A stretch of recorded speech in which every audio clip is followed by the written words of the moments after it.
किसानों ने उपद्रवी कहने पर ऐतराज जताया।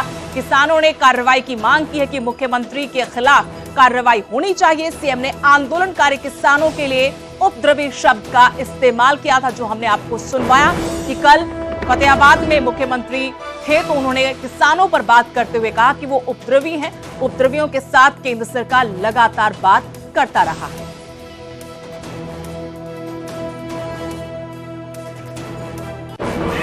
मुख्यमंत्री साहब रतिया के अंदर आए थे 5 अप्रैल को। एक रैली थी। रैली के तुरंत बाद एक बयान दिया है, जो बयान किसानों के खिलाफ दिया है। उपद्रवी बताया किसानों को। एक संवैधानिक पद पे बैठा आदमी किसानों के लिए ऐसे शब्द बोल रहा है तो ये बहुत निंदनीय है, जिससे किसानों की हमारी भावनाओं आहत हुई है। तो आज हमने रतिया सिटी थाने के अंदर एक दरखास्त दी है कि उचित कार्रवाई की जाए। किसान जिस किसान को अन्नदाता बोला जाता है उसे ये भाजपा वाले उपद्रवी बता रहे हैं। मतलब सवाल करना लोकतंत्र में, ये आज़ाद देश में रह रहे हैं। कल सवालों के जवाब देने से भी मुख्यमंत्री डर रहा था। पुलिस फोर्स लगाई हुई थी, किसान अरेस्ट किए हुए थे जगह जगह। खबर जींद से है, जहां मुख्यमंत्री नायब सिंह सैनी का विरोध करने जा रहे किसानों को पुलिस ने रोक दिया। पुलिस ने किसानों को धरना स्थल पर ही रोक दिया। ये किसान एमएसपी मुआवजे की मांग को लेकर जो अन्य मांगे हैं उन पर ज्ञापन देने के लिए जा रहे थे। किसान जींद जाने की मांग पर अड़ गए तो पुलिस ने उन्हें आगे बढ़ने से रोक दिया। इसके बाद पुलिस की मौजूदगी में ही किसानों ने जमकर नारेबाजी की और कहा कि जब तक सरकार उनकी मांगे पूरी नहीं करेगी तब तक वो अपना विरोध प्रदर्शन जारी रखेंगे। जगह जगह किसान बीजेपी और जेजेपी के नेताओं का विरोध कर रहे हैं।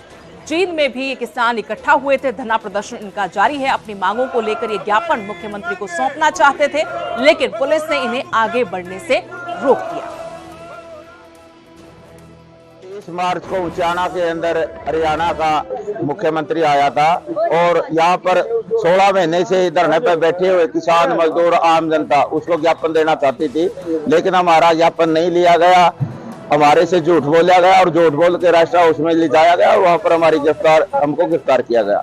तो उसी के विरोध में आज मुख्यमंत्री जींद में आना चाहता है तो हम जींद जाएंगे और मुख्यमंत्री का विरोध करेंगे। अन्यथा मुख्यमंत्री हमारा ज्ञापन ले, हमारी मांगों पर संज्ञान लेकर इनको पूरा करवाने का काम करे, और नहीं तो हम मुख्यमंत्री का विरोध करेंगे और जरूरत पड़ी तो हम काले झंडे दिखाने का भी काम करेंगे। केंद्र की सरकार ने हमारे साथ वायदा किया था 9 दिसंबर 2021 को, जब दिल्ली के बॉर्डर से उठ आए तो उन्होंने ये कहा था कि हम आपका एमएसपी की कानूनी गारंटी दे देंगे, लागत का 1.5 गुना दाम दे देंगे और पूर्ण कर्जा मुक्ति किसानों की, मजदूरों की, और इसके अलावा बिजली संशोधन बिल वापस ले लेंगे और 750 किसानों को शहीद का दर्जा देकर उनके घर में एक नौकरी और उनको उचित मुआवजा दिया जाएगा। लखीमपुर खीरी के अपराधियों को सजा मिलेगी और 58 साल के जितने भी बड़े बुजुर्ग हो गए हमारे, उन सबको 10,000 रुपए मासिक पेंशन। लेकिन केंद्र सरकार ने वायदा खिलाफी की है। इलेक्शन कमीशन की वेबसाइट हैक करने के मामले में बड़ा एक्शन लिया गया। कैथल के SDM ARO assistant returning officer पर गाज गिरी है। राज्यपाल ने एसडीएम ब्रह्म प्रकाश को सस्पेंड कर दिया है। पहले एआरओ ब्रह्म प्रकाश ने 5 कर्मचारियों को इसी मामले में सस्पेंड किया था। अब राज्यपाल ने कार्रवाई की है, एआरओ को सस्पेंड कर दिया है। आप कार्यकर्ताओं ने रैली की परमिशन मांगी थी, अर्जी की थी, लेकिन अर्जी रद्द करने के बाद जिस तरीके से जवाब दिया गया उसमें आपत्तिजनक शब्दों का इस्तेमाल किया, गालियां लिखकर जवाब दिया गया था। इसी बात को लेकर ये पूरा बवाल शुरू हुआ था। इलेक्शन कमीशन की साइट पर बकायदा गालियां लिखकर जवाब दिया गया था इस अर्जी का, जिसमें आप कार्यकर्ता ने रैली करने की परमिशन मांगी थी। पहले एआरओ ने 5 कर्मचारियों को सस्पेंड किया था, लेकिन राज्यपाल ने इसमें बड़ा एक्शन लेते हुए एआरओ एसडीएम ब्रह्म प्रकाश को सस्पेंड कर दिया।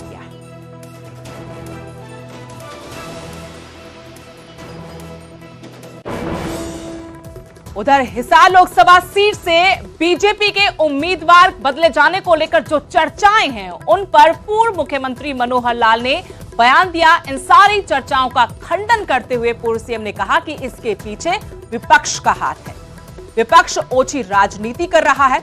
उन्होंने बीजेपी उम्मीदवार रणजीत चौटाला और पूर्व उप मुख्यमंत्री दुष्यंत चौटाला के विरोध को अलोकतांत्रिक बताया। कहा कि लोगों को कुछ करना ही है तो वो वोट का इस्तेमाल करें।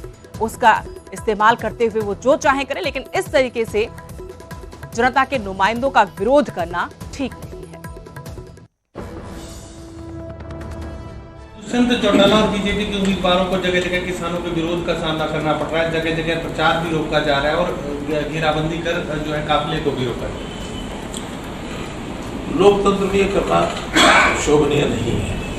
और वैसे भी चुनाव आयोग की ये स्पष्ट निर्देश है कि हर किसी को अपनी बात कहने का पूरा अधिकार है, लेकिन किसी को किसी की बात कहने के लिए रोकना ये किसी भी तरीके से वाजिब नहीं, उचित नहीं है। इस ओर निश्चित रूप से चुनाव आयोग ध्यान कर रहा होगा और जरूर चुनाव आयोग के निर्देश के हिसाब से प्रशासन काम करेगा कि किसी को अपनी बात कहने के लिए रोकना नहीं है। अधिकार है मत देने का, मत प्राप्त करने का। जिसको अपनी बात कहनी है, ये एक ऐसा अवसर होता है कि खुल करके अपनी बात अपने मत के द्वारा कहे।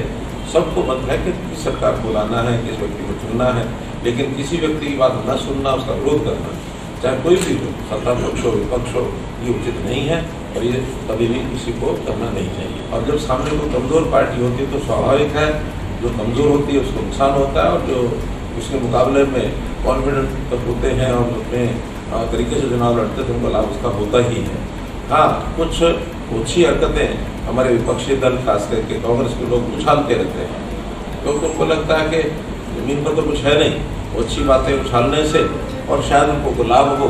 जैसे पिछले 4-5 दिन से एक बहुत ओछी हरकत जो की जा रही है, उछाली जा रही है कि भारतीय जनता पार्टी के तो 3-4 कैंडिडेट जो है बदले जाएंगे, ये हो जाएगा, वो हो जाएगा। भारतीय जनता पार्टी एक राष्ट्रीय पार्टी है और राष्ट्रीय पार्टी जब कोई निर्णय करती है सोच समझ के करती है। कभी भी किसी पार्टी के प्रत्याशी को बदलने का कोई कारण नहीं है। अपने प्रत्याशी घोषित किए हैं, सब विनिर्णय प्रत्याशी हैं, सोच समझ करके किए हैं, सामाजिक समीकरण को देख के किए हैं। वहीं पूर्व उप मुख्यमंत्री दुष्यंत चौटाला के विरोध पर उनकी मां और पार्टी विधायक नैना चौटाला ने कहा कि न तो दुष्यंत डरेगा और न ही झुकेगा। दुष्यंत चौटाला का विरोध करने वाले किसान नहीं है बल्कि दूसरी पार्टी के लोग हैं। दुष्यंत संघर्ष करता रहेगा और संघर्ष के जरिए ही एक दिन हरियाणा का मुख्यमंत्री बनेगा। नैना चौटाला ने कहा कि अजय चौटाला के परिवार का कोई एक सदस्य हिसार लोकसभा चुनाव जरूर लड़ेगा। हरियाणा की सभी 10 लोकसभा सीटों पर जजपा चुनाव लड़ेगी। हम मांग रहे थे वो भाजपा में दे नहीं रही थी, जो दे रही थी वो हम नहीं ले रहे थे। और दूसरा ये था कि दुष्यंत ने कहा था पेंशन बढ़ा दो 5100 रुपए, तो भाजपा ने कहा नहीं पेंशन नहीं बढ़ेगी, हम पेंशन नहीं बढ़ा सकते। तो फिर अगर हमारी कोई बात भी नहीं मानी जा रही तो फिर साथ रहने का कोई औचित्य नहीं है। तो पहले भी बाकी देखो नगर परिषद हो चाहे जिला परिषद का इलेक्शन हो, सरपंची का, सब हमने अलग अलग लड़े थे, तो ये भी लड़ लेंगे, कोई बड़ी बात नहीं है। देखो विरोध ये किसान नहीं है, कुछ पार्टी के लोग हैं दूसरी पार्टी के जो दुष्यंत का विरोध कर रहे हैं। पर मैं एक आपके माध्यम से बात कहूंगी कि दुष्यंत को पहले भी दबाने की बहुत ज्यादा कोशिश की है, तो दुष्यंत ना दबेगा ना दुष्यंत डरेगा। दुष्यंत ने संघर्ष किया, दुष्यंत संघर्ष करेगा, इसी संघर्ष के रास्ते दुष्यंत एक दिन हरियाणा का मुख्यमंत्री बनेगा।